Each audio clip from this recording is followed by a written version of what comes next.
সন্ধ্যা ৮:৩০ দিকে চট্টগ্রামের পতেঙ্গা সমুদ্র সৈকতে আসলে এক ব্যক্তিকে গোলাগুলির ঘটনা ঘটেছে। আমরা যতটুকু জেনেছি স্থানীয় সূত্রে যে এখানকার যিনি গুলিবিদ্ধ হয়েছেন তিনি কিন্তু সন্ত্রাসী যে ঢাকাই আকবর, সেই ঢাকাই আকবর কিন্তু গুলিবিদ্ধ হয়েছে।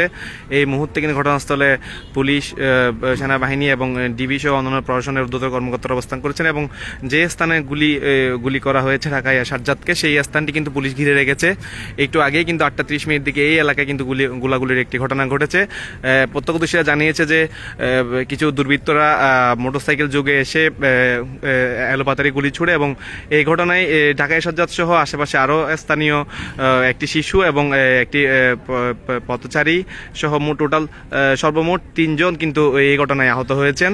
তার মধ্যে গুরুতর যিনি আহত হয়েছেন, যাকে টার্গেট করে গুলি করা হয়েছে, সেটি আমরা নিশ্চিত করেছি যে সেটি আমরা জানতে পেরেছি স্থানীয় সূত্রে যে সে কিন্তু ঢাকাই সাজ্জাদই ছিল এবং যতটুকু জানা যাচ্ছে কিন্তু ঢাকাইয়া আকবর ছিল। ঢাকাই আকবরের সাথে কিন্তু সাজ্জাদের যে দ্বন্দ্ব, সেই সূত্র থেকে কিন্তু এই ঘটনা ঘটতে পারে বলে অনেকেই মন্তব্য করেছে। তবে আমরা এখনো প্রশাসনের পক্ষ থেকে সঠিক কোনো তথ্য এখনো পাইনি বা পতেঙ্গা থানা পুলিশ বা প্রশাসন এখনো সুনির্দিষ্ট করে কোনো এই বিষয়ে আসলে মূল গোলাগুলির ঘটনা কেন ঘটেছে বা কি কারণে হয়েছে সেটির কোনো সুস্পষ্ট বক্তব্য কিন্তু এখনো প্রশাসনের পক্ষ থেকে দেওয়া হয়নি।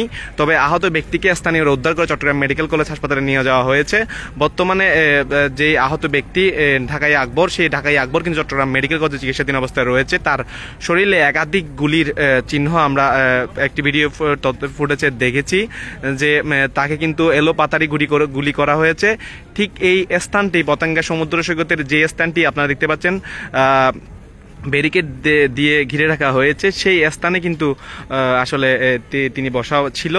তার সাথে কেউ এসেছে কিনা সেটি কিন্তু এখনো জানা যায়নি বা তার সঙ্গে কারা ছিল সেটিও কিন্তু এখনো কাউকে সেটি জানা যায়নি। তবে সে যখন এই দোকানটির সামনে চট্টগ্রামের পতেঙ্গা সমুদ্র সৈকতের নেভাল ধাবা রেস্টুরেন্ট, এই ধাবা রেস্টুরেন্টের সামনে যে চেয়ারটি দেখতে পাচ্ছেন সেখানে কিন্তু সে বসা ছিল। এই বসা থাকা অবস্থায় ৮:৩০ দিকে কিন্তু বাইক যোগে এই সিঁড়ি থেকে নেমে বেশ কিছু দুর্বৃত্তরা তার উপর এলোপাতারি গুলি ছোড়ে। এই সময় কিন্তু তার পাশে একটি ছোট শিশু এবং একজন পথচারী, 2 জন গুলিবিদ্ধ হয়েছেন। তবে তাদের চেয়েও বেশি যাকে টার্গেট করে গুলি করা হয়েছে সেটি হচ্ছে ঢাকাই আকবর।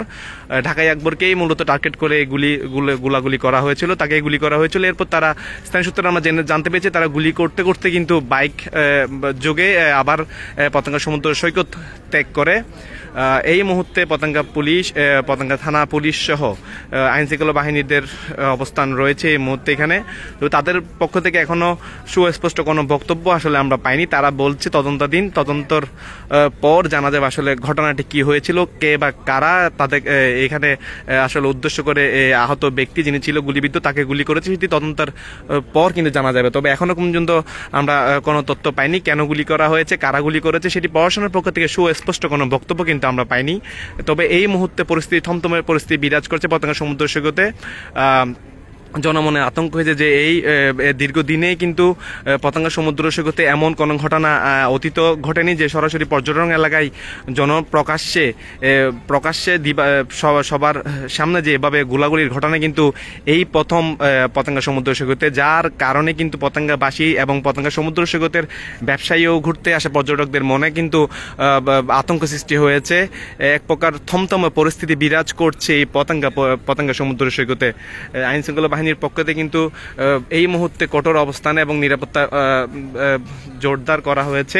তাদের কঠোর অবস্থান দেখা যাচ্ছে বিভিন্ন সৈকতের বিভিন্ন পয়েন্টগুলোতে আইনশৃঙ্খলা বাহিনী ঘিরে রয়েছে। এই মুহূর্তে এখানকার প্রশাসনের সর্বোচ্চ কর্মকর্তা থেকে শুরু করে ডিবি এবং অন্যান্য গোয়েন্দা সংস্থার লোক কিন্তু এই মুহূর্তে এখানে হাজির হয়েছেন। তারা কিন্তু এই স্পটটি কিন্তু ঘিরে রেখেছে। আপনারা দেখতে পাচ্ছেন যে যেই সামনে টেবিলগুলো রয়েছে সেইখানে কিন্তু বসা ছিল যে আহত ব্যক্তি, গুলিবিদ্ধ ব্যক্তি, সেই ব্যক্তি তাকে কিন্তু টার্গেট করে এই সিঁড়ি থেকে কিন্তু এগিয়ে এসে এলোপাতারে গুলি করা হয়েছে। অনেকে বলছে গুলির শব্দ কিন্তু শোনা যায়নি, তার মানে যারা বলছে অনেকে গুলিতে সাইলেন্সার ইউজ করা হয়েছে। অনেকে বলছে এইসব গুলিগুলো কিন্তু যে বুলেটগুলো দেখাচ্ছে সেগুলো কিন্তু পুলিশের লুট হওয়া অস্ত্রগুলোই সম্ভাবনা করা যাচ্ছে অনেকে। তবে সঠিক সুস্পষ্ট বক্তব্য কিন্তু এখনো আমরা পাইনি। তবে লোকমুখে যতটুকু জানা যাচ্ছে সেটি কিন্তু আমরা আপনাদের জানানোর চেষ্টা করছিলাম যে এই ঘটনায় কিন্তু যতটুকু তথ্য পেয়েছি সেটি আপনাদেরকে জানানোর চেষ্টা করেছিলাম যে ঢাকাই সাজ্জাদ তাকে শনাক্ত করা হয়েছে হয়েছে।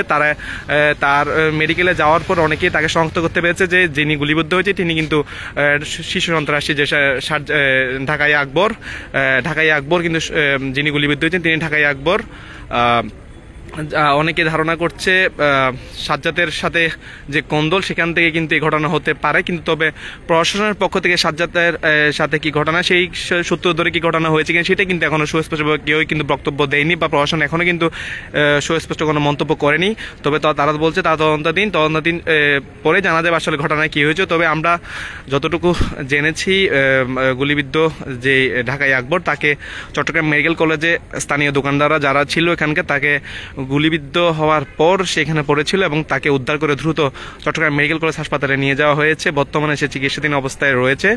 এই মুহূর্তে প্রশাসনের কঠোর অবস্থান রয়েছে এবং সব মিলিয়ে থমথমে পরিস্থিতি বিরাজ করছে পতেঙ্গা সমুদ্র সৈকতে। এই ছিল আজকে রাত 8:30 ঘটে যাওয়া পতেঙ্গা সমুদ্র সৈকতে গোলাগুলির যে ঘটনা সেটির সর্বশেষ। ধন্যবাদ সকলকে আমার সাথে যুক্ত থাকার জন্য।